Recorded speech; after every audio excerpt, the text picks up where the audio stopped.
अस्सलाम वालेकुम दोस्तों, एक नई वीडियो में आप सभी को खुशामदीद। दोस्तों, आज बात होगी रूस में बसे एक मुस्लिम मुल्क की, जिसे बसों से चाहते हुए भी आज तक आज़ादी ना मिल सकी और बिल्कुल कश्मीर की तरह इस मुल्क के स्पेशल स्टेटस को भी ख़त्म कर दिया गया।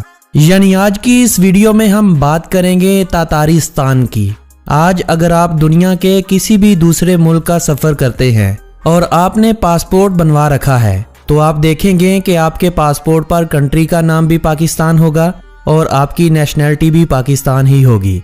लेकिन अगर आपको कोई रशियन बंदा मिलता है तो आप उससे ये लाजमी बोलिएगा कि मैंने आपका पासपोर्ट देखना है, क्योंकि रशिया आज भी दुनिया में एक ऐसा मुल्क गिना जाता है जिसके पासपोर्ट पर कंट्री का नाम तो रशिया होता है लेकिन नेशनैलिटी मुख्तलिफ होती है, जैसे तातारिस्तान, साखा, आलताई वगैरह। तातार एक कौम का नाम है और स्तान फारसी जुबान में जमीन को कहते हैं, यानी तातारिस्तान का मतलब है तातारियों की रहाइशगाह। आज अगर रूस में बसने वाले नस्ली ग्रोहों की बात की जाए तो रूस में रूसियों के बाद तातारी दूसरी सबसे बड़ी आबादी वाली कौम है।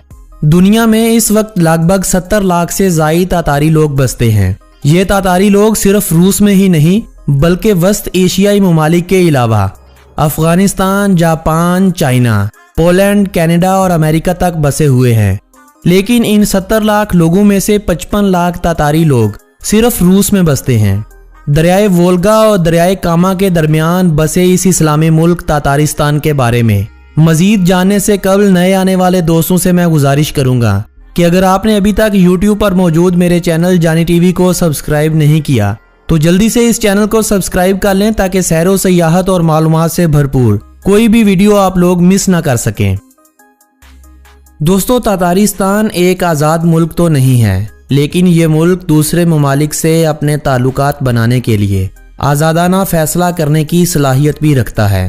तातारिस्तान के बारे में मजीद जानने से पहले हमें एक नज़र इस इलाके के माजी पर भी दौड़ा लेनी चाहिए। रिपब्लिक ऑफ तातारिस्तान आज जिस जगह आबाद है, यहाँ इंसानों की रहाइश आज से लगभग 800 कबले मसीह में हुई थी। रूस के दूसरे इलाकों की तरह इस इलाके में मसीहत ने अपना कोई खास असर व रसूख नहीं दिखाया था। 10वीं सदी ईस्वी में इस खित्ते में अरब से आने वाले लोगों के जरिए इस्लाम फैला और देखते ही देखते ये इलाका इस्लाम की रोशनी से फैज़याब होने लगा। यहाँ बसने वाले लोगों का नस्ब कहीं ना कहीं तुर्क नस्ल से मिलता है। सन 1223 में पहली बार मंगोल अफवाज ने इस इलाके पर हमला किया, लेकिन वो तातारियों को अपना गुलाम बनाने में नाकाम रहे। कुछ सालों बाद यानी 1236 में एक बार फिर से मंगोल इस मुल्क में दाखिल हुए, लेकिन इसके बावजूद मंगोलों को ये इलाका फतह करने में 5 साल लग गए थे। जब दुनिया में मंगोलों का जोर कम हुआ तो मंगोलों के बेशतर इलाकों पर मुस्लिम कुव्वत दोबारा से इक़्तिदार में आ रही थी और यहाँ भी कुछ ऐसा ही था। लेकिन रूसियों ने अपनी कुव्वत को बढ़ाने के लिए इस इलाके को सन 1550 तक फतेह कर लिया। फतह करने के बाद इस इलाके में मुसलमानों की ऐसी नस्ल कशी की गई जिसकी तारीख में कहीं भी कोई मिसाल नहीं मिलती। तातारी मुसलमानों की आबादी के तीसरे हिस्से को खत्म कर दिया गया। काजान शहर, जो आज भी तातारिस्तान का सबसे बड़ा शहर माना जाता है, माजी में इस शहर को उतनी ही अहमियत हासिल थी जितनी आज है और ये शहर मुसलमानों से भरा पड़ा था। मगर इस्लाम ने यहाँ पर ऐसे भी दिन देखे हैं कि इस इलाके की मसाजिद को गिरा दिया गया, जो बची थी इनको गिरजों में तब्दील कर दिया गया था। नई मसाजिद की तामीर रोक दी गई थी।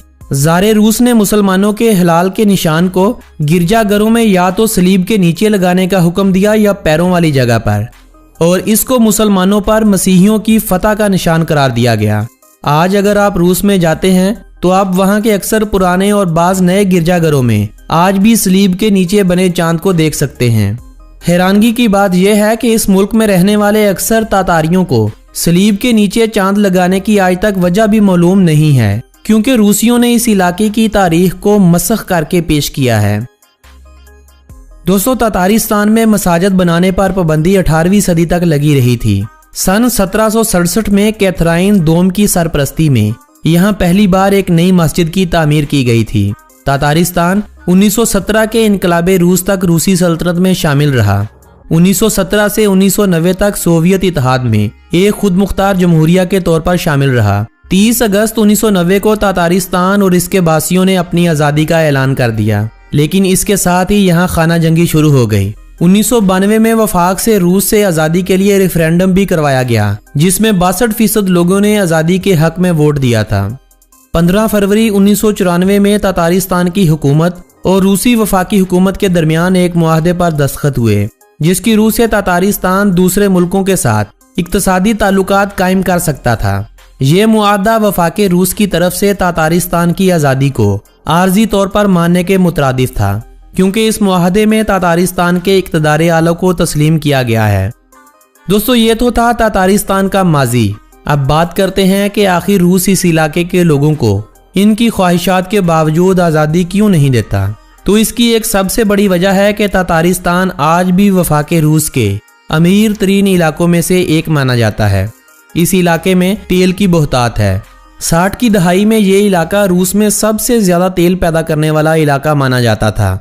आज तातारिस्तान को रशिया की 22 रिपब्लिक में से रकबे के लिहाज से 9वें नंबर पर गिना जाता है। तातारिस्तान का कुल रकबा 67,847 मरबा किलोमीटर है, जो लगभग श्रीलंका के कुल रकबे से भी जायद बनता है। 38,94,000 अफराद की आबादी के साथ तातारिस्तान रशिया की इंतजामी तकसीम में 8वीं सबसे ज्यादा आबादी वाला एरिया माना जाता है, जबकि रशियन रिपब्लिक में दूसरा सबसे ज्यादा आबादी वाला एरिया भी यही है।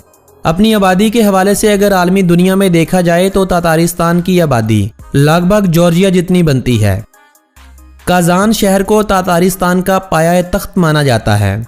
ये शहर 11 लाख से जायद अफराद की आबादी के साथ रूस का 8वां सबसे बड़ा शहर भी माना जाता है। साल 2018 में होने वाले फीफा वर्ल्ड कप के कुछ मैचेस इस शहर में भी हो चुके हैं।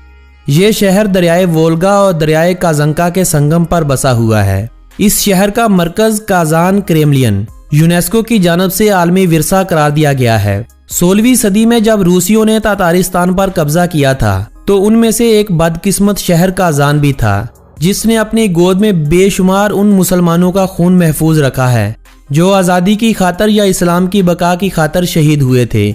और इस शहर की दूसरी मसाजिद की तरह मस्जिद कुल शरीफ, जिसने माजी में अपने ऊपर बेशुमार मजालम सहे हैं, आज ये मस्जिद काजान या तातारिस्तान ही की नहीं बल्कि पूरे रूस की एक निशानी बनी हुई है। जब दुनिया में कहीं भी कोई रूसी फनकारी की नुमाइश होती है तो इन फनपारों में एक फनपारा मस्जिद कुल शरीफ का भी होता है। ये मस्जिद बेहद खूबसूरत है।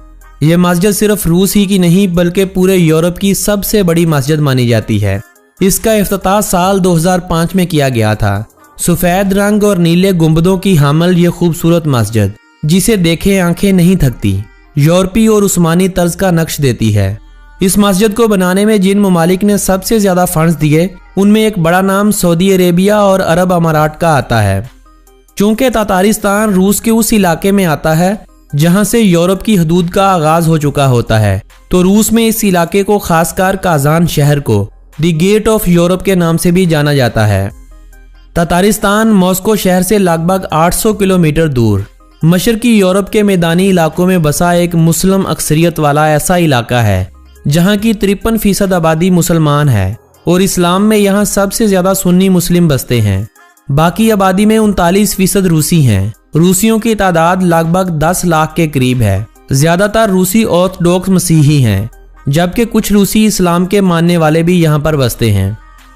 एक अंदाजे के मुताबिक तातारिस्तान में तेल के इतने बड़े और इतने ज्यादा ज़खायर हैं कि अगर रूस इस इलाके में अपनी पूरी कुव्वत के साथ तेल निकालना शुरू कर दे तो सऊदी अरब और यूएई को अकेला तातारिस्तान तेल के मामले में पिछाड़ सकता है।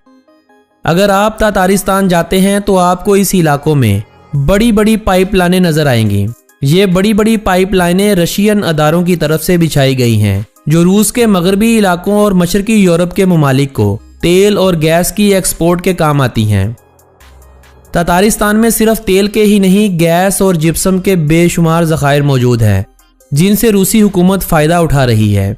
तातारिस्तान चूंकि एक आज़ाद मुल्क नहीं है, लिहाजा रूसी मातहत होने की वजह से ये मुल्क गैर मुल्कियों को वीज़े की सहूलत नहीं देता। आप अगर पाकिस्तानी हैं और आपको रूस के इस इलाके में जाना है तो इसके लिए आपको रूस का ही वीज़ा लेना पड़ेगा। हाँ, इसके लिए आपको वाया दुबई से मॉस्को जाने की बजाय दुबई से काजान शहर की डायरेक्ट फ्लाइट सस्ती मिलेगी। तातारिस्तान की अपनी कोई करेंसी नहीं है, रशियन रूबल ही यहाँ की करेंसी मानी जाती है। ये मुल्क आज भी काफ़ी फैसलों में खुद मुख्तार माना जाता है, जैसे सऊदी अरब के साथ, पाकिस्तान के साथ और दीगर कई इस्लामी ममालिक के साथ। तजारती लिहाज से देखा जाए तो रूसी असर रसूख इन पर नहीं है। सऊदी अरब जब हज के दिनों में दीगर ममालिक के लिए वीज़ों का इजरा करता है तो बजाय रूस के तातारिस्तान के हज के लिए वीज़े अलग से निकालता है। इस स्टेट की सरकारी 2 ज़ुबानें हैं, एक तातारी और दूसरी रशियन। अलबत्ता इस रिपब्लिक में रहने वाले तकरीबन सभी बच्चे और बूढ़े रूसी ज़ुबान को बोलना भी जानते हैं और समझना भी जानते हैं। 2017 की रिपोर्ट के मुताबिक तातारिस्तान की कुल जीडीपी 35 बिलियन यूएस डॉलर थी और per capita income 10,000 US dollar cross कर चुकी थी। तातारिस्तान हर साल 32 मिलियन टन क्रूड ऑयल पैदा करता है, जबकि तातारिस्तान के तेल के ज़खायर 1 बिलियन टन से भी ज़ायद के हैं। तेलो गैस के अलावा इस मुल्क में ट्रक साजी की इंडस्ट्री इतनी बड़ी है कि तातारिस्तान की आबादी का 5वां हिस्सा सिर्फ एक रूसी ट्रक साज कंपनी कामाज में काम करता है। PJSL रूस की सबसे बड़ी केमिकल फैक्ट्री भी तातारिस्तान में वाक़या है। तातारिस्तान एविएशन इंडस्ट्री Tu-14 जैसे जहाज बनाती है। काजान हेलीकॉप्टर प्लांट पूरी दुनिया का सबसे बड़ा मैन्युफैक्चरिंग प्लांट माना जाता है। रूस में ये इलाका कुदरती पानी का भी बेहतरीन तोहफा है। तातारिस्तान में लगभग 500 छोटे बड़े दरिया बहते हैं, यानी ये इलाका रूस की मईशत में रीढ़ की हड्डी की हैसियत रखता है। यही वजह है कि आज रूस कहीं ना कहीं इनको खुद मुख्तार तो बना रहा है, लेकिन इनको आज़ादी कभी नहीं देगा। और आज रूस एक बार फिर से इतना ताकतवर हो चुका है कि अगर अब कोई ऐसी तहरीक उठी जो इस्लाम के हक में हुई या आज़ादी के लिए, तो हो सकता है रूस इनका नामो निशान तक ख़त्म कर दे। दोस्तों, ये एक ऐसी सच्चाई है जिसे आज मुसलमान अपनी नाइतफाकियों की वजह से टाल नहीं सकते। घुड़सवारी तातारिस्तान का कौमी खेल माना जाता है, जो कि तातारियों को आबाओ अजदाद से विरसे में मिला है। तातारी लोग घुड़सवारी को बहादुरी की अलामत समझते हैं। फुटबॉल तातारिस्तान की दूसरी सबसे मकबूल खेल है। फुटबॉल के अलावा आइस हॉकी, हॉकी, टेनिस और तैराकी के आलमी मुकाबलों में तातारिस्तान भी शिरकत करता है और इसके बासी रूस की तरफ से भी खेलते हैं। तातारिस्तान में तालीम की शरह 100% है। तातारिस्तान में 9 एयरपोर्ट्स हैं, जिनमें इंटरनेशनल फ़्लाइट्स के लिए सिर्फ काजान इंटरनेशनल एयरपोर्ट को ही इस्तेमाल किया जाता है। ये एयरपोर्ट रूस का 15वां सबसे मसरूफ़ तरीन एयरपोर्ट भी माना जाता है। इस एयरपोर्ट पर Kazakhstan, Azerbaijan, UAE, Germany, Finland, तुर्की और दीगर बेशतर ममालिक से 36 इंटरनेशनल फ़्लाइट्स आती हैं, जबकि रूस के 40 शहरों से बेशुमार फ़्लाइट्स के ज़रिए आप इस रिपब्लिक में आ सकते हैं।